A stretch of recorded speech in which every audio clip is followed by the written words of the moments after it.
Hi guys, welcome back to the reading corner. Happy Monday.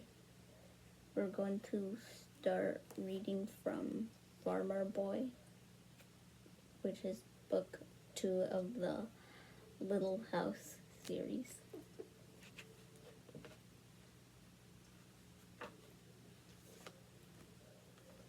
Farmer Boy.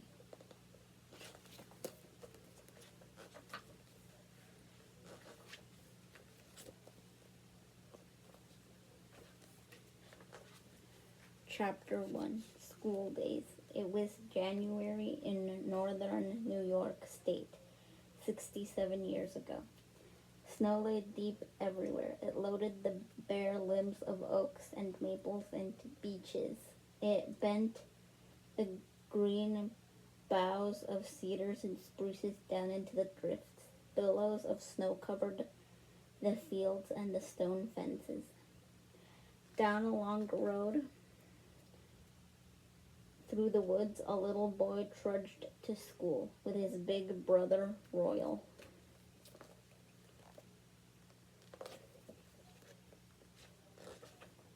And his two sisters, Eliza, Jane, and Alice. Royal was 13 years old, Eliza Jane was 12, and Alice was 10. Almanzo was the youngest of all, and that was his first going to school. And this was his first going to school because he was not quite 9 years old. He had to walk fast to keep up with the others, and he had to carry the dinner pail. Royal ought to carry it, he said. He's bigger than I be. Royal strode ahead, big and manly in boots, and Eliza Jane said, "No, Monzo, it's your turn to carry it now, because you're the littlest." Eliza Jane was bossy. She always knew what was best to do, and she made Almanzo and Alice do it. Almanzo hurried behind Royal, and Alice hurried behind Eliza Jane in the deep paths made by bobsled runners. On each side the snow was soft, piled high. The road went down a long slope, then it crossed a little bridge and went on for a mile through the frozen woods to the schoolhouse. The cold nipped Almanzo's eyelids and numbed his nose. But inside his good woolen clothes he was warm. They were all made from the wool of his father's sheep. His underwear was creamy white, but Mother had dyed the wool for his outside clothes. Butternut holes had dyed the thread for his coat and his long trousers. Then Mother had woven it, and she had soaked and shrunk the cloth into heavy, thick, full cloth. Not wind, nor cold, nor even a drenching rain could go through the good, full cloth that Mother made. For Almanzo's waist she had dyed fine wool as red as a cherry, and she had woven a soft, thin cloth. It was light and warm, and beautifully red.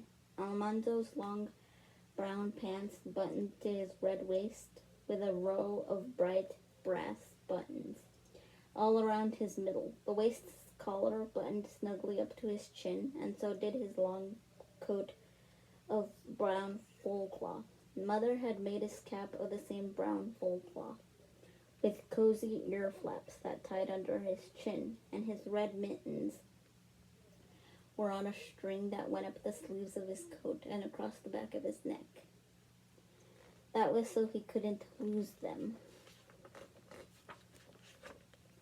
He wore one pair of socks pulled snug over the legs of his underdrawers, and another pair outside the leg of his long brown pants, and he wore moccasins.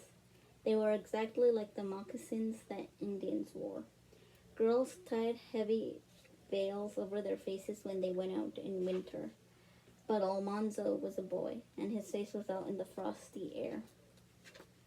His cheeks were as red as apples, and his nose was redder than a cherry, and after he had walked a mile and a half, he was glad to see the schoolhouse. It stood lonely in the frozen woods, at the foot of hard-scrabbled hill.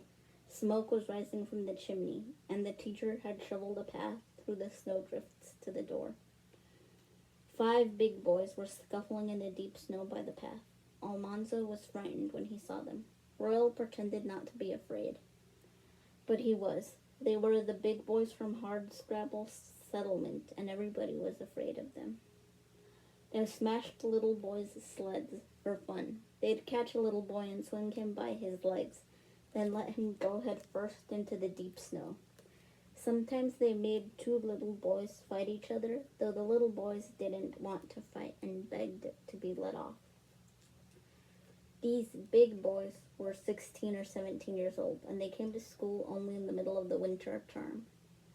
They came to thrash the teacher and break up the school. They boasted that no teacher could finish the winter term in that school, and no teacher ever had. This year the teacher was a slim, pale young man. His name was Mr. Course. He was gentle and patient and never whipped little boys because they forgot how to spell a word. Almanzo felt sick inside when he thought how the big boys would beat Mr. Course. Mr. Course wasn't big enough to fight them. There was a hush in the schoolhouse, and you could hear the noise the big boys were making outside. The other pupils stood whispering together by the big stove in the middle of the room. Mr. Course sat at his desk. One thin cheek rested on his slim hand, and he was reading a book. He looked up and said pleasantly, "Good morning." Royal and Eliza Jane and Alice answered him politely, but Almanzo did not say anything. He stood by the desk looking at Mr. Course. Mr. Course smiled at him and said, "Do you know how I'm going home with you? Do you know I'm going home with you?" Tonight, Almanzo was too troubled to answer. "Yes," Mr. Course said. "It's your father's turn." Every family in the district boarded the teacher for 2 weeks. He went from farm to farm till he stayed 2 weeks at each one. Then he closed school for that term. When he said this, Mr. Course rapped on his desk with his ruler. It was time for school to begin. All the boys and girls went to their seats. The girls sat on the left side of the room, and the boys sat on the right side, with the big stove and wood box in the middle between them. The big ones sat in the back seats, the middle ones in the middle seats, and the little ones in the front seats. All the seats were the same size. The big boys could hardly get their knees under their desks, and the little boys couldn't rest their feet on the floor. Almanzo and Miles Lewis were the primer class, so they sat on the very front seat, and they had no desk. They had to hold their primers in their hands. Then Mr. Course went to the window and tapped on it. The big boys clattered into the entry, jeering and loudly laughing. They burst the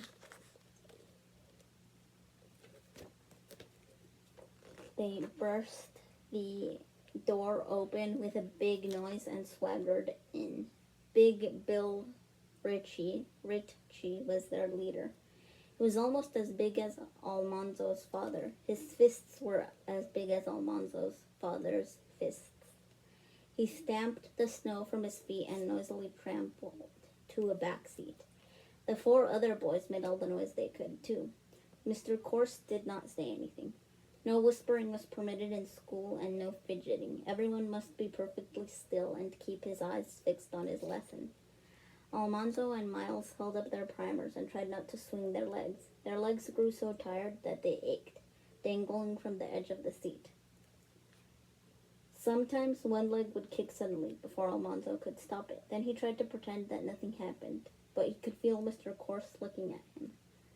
In the back seats, the big boys whispered and scuffled and slammed to their books. Mr. Course said sternly, "A little less disturbance, please."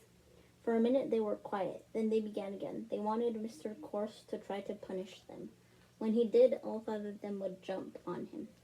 At last the primer class was called, and Almanzo could slide off the seat and walk with Miles to the teacher's desk. Mr. Course took Almanzo's primer and gave them words to spell. When Royal had been in the primer class, he had often come home at night with his hands stiff and swollen. The teacher had beaten the palm with a ruler because Royal did not know his lesson. Then father said, "If the teacher has to thrash you again, Royal, I'll give you a thrashing you'll remember." But Mr. Corse never beat the little boy's hand with his ruler. When Almanzo could not spell a word, Mr. Corse said, "Stay in at recess and learn it." At recess, the girls were let out first. They put on their hoods and cloaks and quietly went outdoors. After 15 minutes, Mr. Corse rapped on the window and they came in, hung their wraps in the entry, and took their books again. Then the boys could go out for 15 minutes. They rushed out, shouting into the cold. The first out began snowballing the others. All that had sleds scrambled up hard scrabbled hill. They flung themselves stomach down on the sleds and swooped down the long, steep slope. They upset into the snow. They ran and wrestled and threw snowballs and washed one another's faces with snow.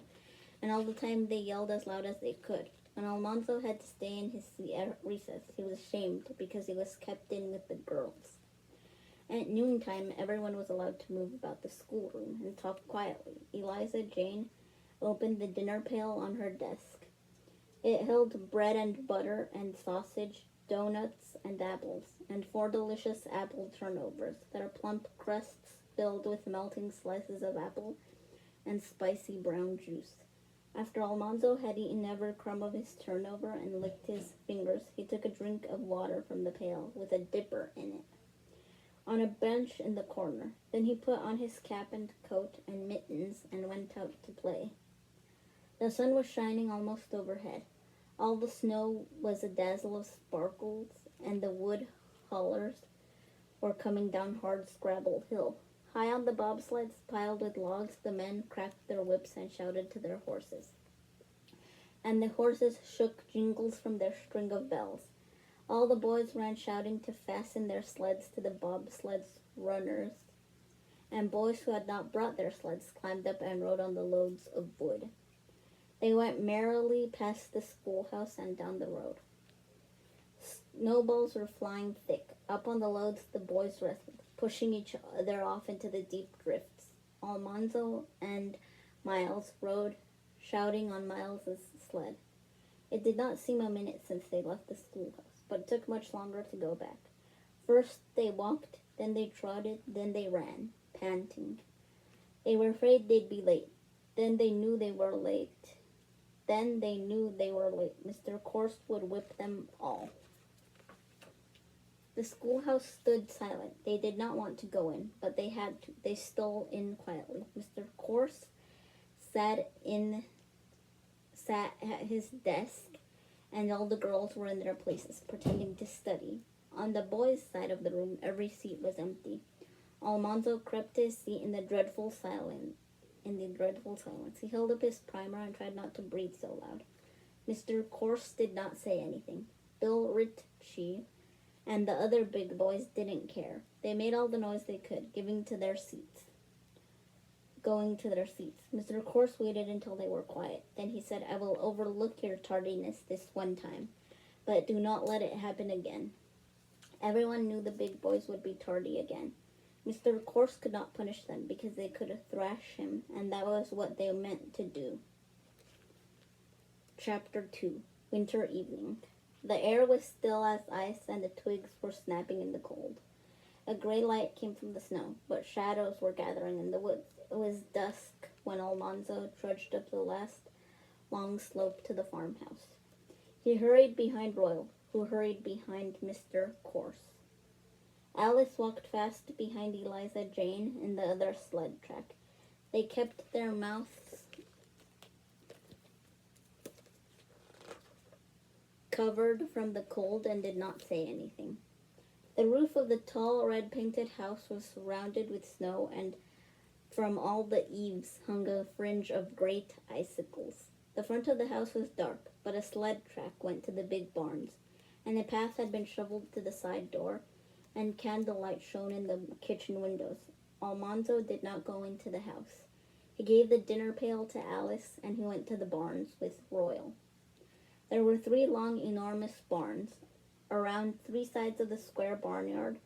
Altogether, they were the finest barns in all that country. Almanzo went first into the horse barn. It faced the house, and it was 100 feet long. The horses' row of box stalls was in the middle. At one end was the calves' shed, and beyond it the snug hen house. At the other end was the buggy house. It was so large that 2 buggies and the sleigh could be driven into it, with plenty of room to unhitch the horses. The horses went from it into their stalls without going out again into the cold. The big barn began at the west end of the horse barn and made the west side of the barnyard. In the big barn's middle was the big barn floor. Great doors opened onto it from the meadows to let loaded hay wagons in. On one side was the great hay bay, 50 feet long and 20 feet wide, crammed full of hay to the peak of the roof far overhead. Beyond the big barn floor were 14 stalls for the cows and oxen. Beyond them was the machine shed, and beyond it was the tool shed. There you turned the corner into the south barn. In it was the feed room, then the hog pens, then the calf pens, then the south barn floor. That was the threshing floor. It was even larger than the big barn floor, and the fanning mill stood there. Beyond the south barn floor was a shed for the young cattle, and beyond it was the sheep fold. That was all of the south barn. A tight board fence, 12 feet high, stood along the east side of the barnyard. The 3 huge barns and the fence walled in the snug yard. Winds howled and snow beat against them, but could not get in. No matter how stormy the winter, there was hardly ever more than 2 feet of snow in the sheltered barnyard. When Almanzo went into these great barns, he always went through the horse barn's little door. He loved horses. There they stood in their roomy box stalls, clean and sleek, and gleaming brown, with long black manes and tails. The wise, sedate work horses placidly munched hay. The 3-year-olds put their noses together across the bars. They seemed to whisper together. Then softly their nostrils whooshed along one another's necks. One pretended to bite, and they squealed and whirled and kicked in play. The old horses turned their heads and looked like grandmothers at the young ones. But the colts ran about excited on their gangling legs and stared and wondered. They all knew Almanzo. Their ears pricked up and their eyes shone softly when they saw him. The 3-year-olds came eagerly and thrust their heads out to nuzzle at him. Their noses, prickled with a few stiff hairs, were soft as velvet, and on their foreheads the short, fine hair was silky smooth. Their necks arched proudly, firm and round, and the black manes fell over them like a heavy fringe. You could run your hand along those firm, curved necks in the warmth under the mane. But Almanzo hardly dared to do it. He was not allowed to touch the beautiful 3-year-olds. He could not go into their stalls, not even to clean them. Father would not let him handle the young horses or the colts. Father didn't trust him yet, because colts and young unbroken horses are very easily spoiled. A boy who didn't know any better might scare a young horse, or tease it, or even strike it, and that would ruin it. It would learn to bite and kick and hate people, and then it would never be a good horse. Almanzo did know better. He wouldn't ever scare or hurt one of those beautiful colts. He would always be quiet and gentle and patient. He wouldn't startle a colt or shout at it, not even if it stepped on his foot. But Father wouldn't believe this. So Almanzo could only look longingly at the eager 3-year-olds. He just touched their velvety noses, and then he went quickly away from them and put on his barn frock over his good school clothes. Father had already watered all the stock, and he was beginning to give them their grain. Royal and Almanzo took pitchforks and went from stall to stall, cleaning out the soiled hay underfoot, and spreading fresh hay from the manger to make clean beds for the cows and the oxen, and the calves and the sheep. They did not have to make beds for the hogs, because hogs make their own beds and keep them clean. In the south barn, Almanzo's own two little calves were in one stall. They came crowding each other at the bars when they saw him. Both calves were red, and one had a white spot on his forehead. Almanzo had named him Star. The other was a bright red all over, and Almanzo called him Bright. Star and Bright were young calves, not yet a year old.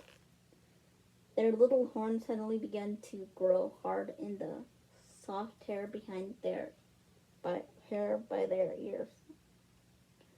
Almanzo scratched around the little horns because calves like that. They pushed their moist, blunt noses between the bars and licked with their rough tongues. Almanzo took 2 carrots from the cow's feed box and snapped little pieces off them, and fed the pieces one by one to Star and Bright. Then he took his pitchfork again and climbed into the hay mows overhead. It was dark there. Only a little light came from the pierced tin sides of the lantern hung in the alleyway below. Royal and Almanzo were not allowed to take a lantern into the hay mows for fear of fire, but in a moment they could see in the dusk. They worked fast, pitching hay into the mangers below. Almanzo could hear the crunching of all the animals eating.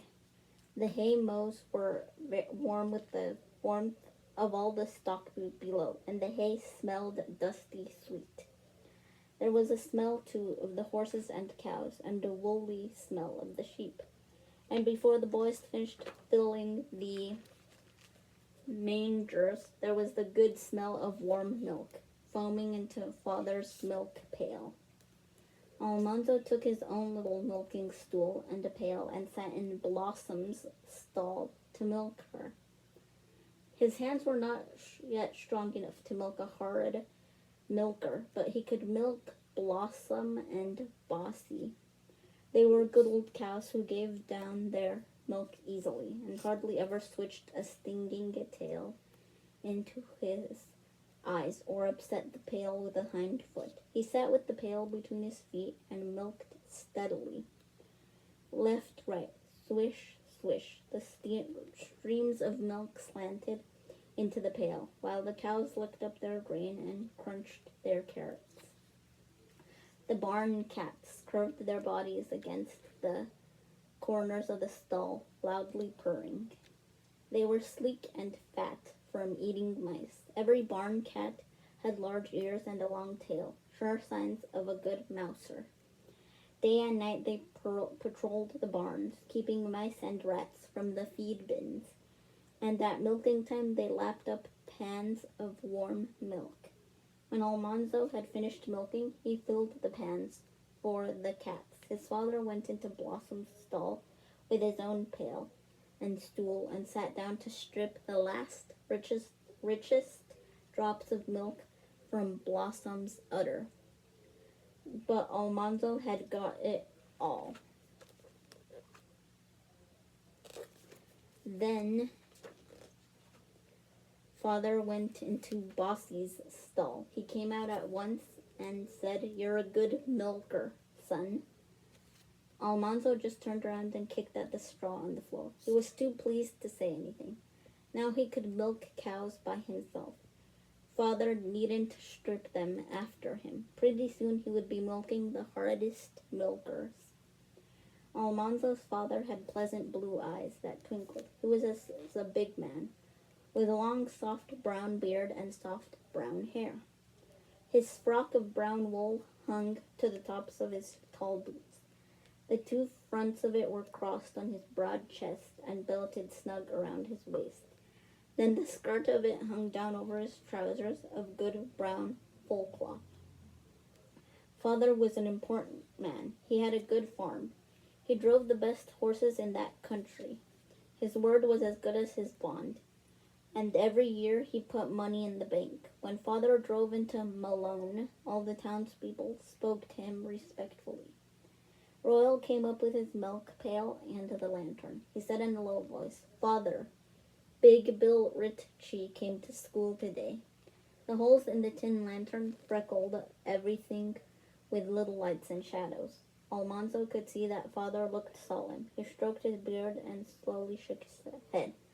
Almanzo waited anxiously, but father only took the lantern and made a last round of the barns to see that everything was snug for the night.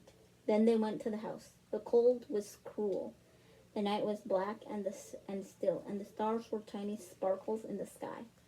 Almanzo was glad to get into the big kitchen, warm with fire and candlelight.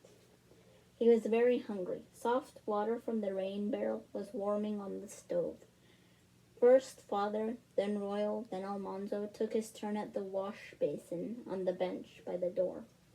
Almanzo wiped on the linen roller towel, then standing before the little mirror on the wall, he parted his wet hair and combed it smoothly down. The kitchen was full of hoop skirts, balancing and swirling.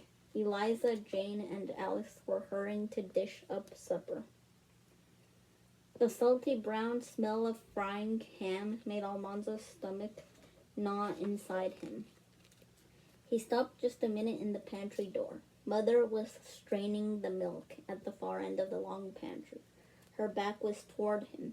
Then the shelves on both sides were loaded with good things to eat. Big yellow cheeses were stacked there, and large brown cakes of maple sugar. And there were crusty loaves of fresh baked bread, and 4 large cakes, and 1 whole shelf full of pies. One of the pies was cut, and a little piece of crust was temptingly broken off. It would never be missed. Almanzo hadn't even moved yet, but Eliza Jane cried out, "Almanzo, you stop that." Mother didn't turn around. She said, "Leave that be, Almanzo. They'll spoil your supper." That was so senseless that it made Almanzo mad. One little bite couldn't spoil a supper. He was starving, and they wouldn't let him eat anything until they had put it on the table. There wasn't any sense in it. But of course he could not say this to Mother. He had to obey her without a word. He stuck out his tongue at Eliza Jane. She couldn't do anything. Her hands were full. Then he went quickly into the dining room. The lamplight was dazzling. By the square heating stove set into the wall, Father was talking politics to Mr. Corse.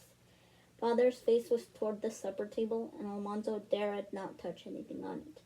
There were slabs of tempting cheese. There was a plate of quivering head cheese.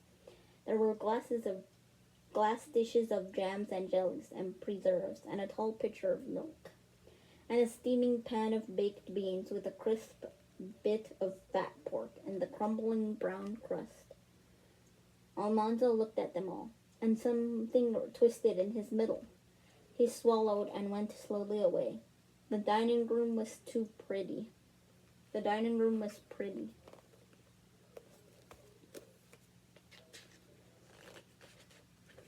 There were green stripes and rows of tiny red flowers on the chocolate brown wallpaper, and Mother had woven the rag carpet to match. She had dyed the rags green and chocolate brown and woven them in stripes, with a tiny stripe of red and white rags twisted together between them. The tall corner cupboards were full of fascinating things, seashells and petrified wood and curious rocks and books. And over the center table hung an air castle. Alice had made it of clean yellow wheat straws, set together airily with bits of bright-colored cloth at the corners. It swayed and quivered in the slightest breath of air, and the lamplight ran gleaming along the golden straw. But to Almanzo, the most beautiful sight was his mother, bringing in the big willow-ware platter full of sizzling ham. Mother was short and plump and pretty. Her eyes were blue, and her brown hair was like a bird's smooth wings. A row of little red buttons ran down the front of her dress, of wine-colored wool, from her flat white linen collar to the white apron tied around her waist. Her big sleeves hung like large red bells at either side of the blue platter. She came through the doorway with a little pause and a tug, because her hoop skirts were wider than the door. The smell of the ham was almost more than Almanzo could bear. Mother set the platter on the table. She looked to see that everything was ready and the table properly set. She took off her apron and hung it in the kitchen. She waited until Father had finished what he was saying to Mr. Corse. But at last she said, "James, Supper is ready." It seemed a long time before they were all in their places. Father sat at the head of the table, Mother at the foot. Then they must all bow their heads while Father asked God to bless the food. After that, there was a little pause before Father unfolded his napkin and tucked it in the neckband of his frock. He began to fill the plates. First he filled Mr. Corse's plate, then Mother's, then Royal's and Eliza Jane's and Alice. Then at last he filled Almanzo's plate.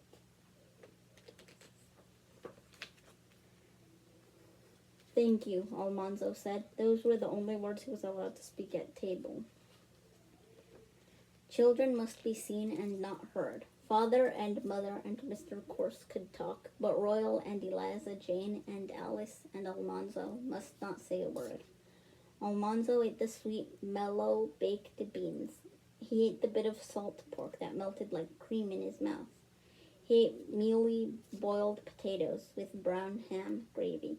He ate the ham. He bit deep into velvety bread, spread with sleek butter, and he ate the crisp golden crust. He demolished a tall heap of pale mashed turnips and a hill of stewed yellow pumpkin. Then he sighed and tucked his napkin deeper into the neckband of his red waist, and he ate plum preserves and strawberry jam, and grape jelly, and spiced watermelon rind pickles. He felt very comfortable inside. Slowly he ate a larger piece of pumpkin pie. He heard Father say to Mr. Corse, "The Hardscrabble boys came to school today, Royal tells me." "Yes," Mr. Corse said. "I hear they're saying they'll throw you out," Mr. Corse said. "I guess they'll be trying it." Father blew out on the tea in his saucer. He tasted it, then drained the saucer and poured a little more tea into it. "They have driven out 2 teachers," he said. "Last year they hurt Jonas Lane so bad he died of it later." "I know," Mr. Corse said. "Jonas Lane and I went to school together. He was my friend." Father did not say any more. And that is the end of chapter 2. Bye, guys. See you on Wednesday.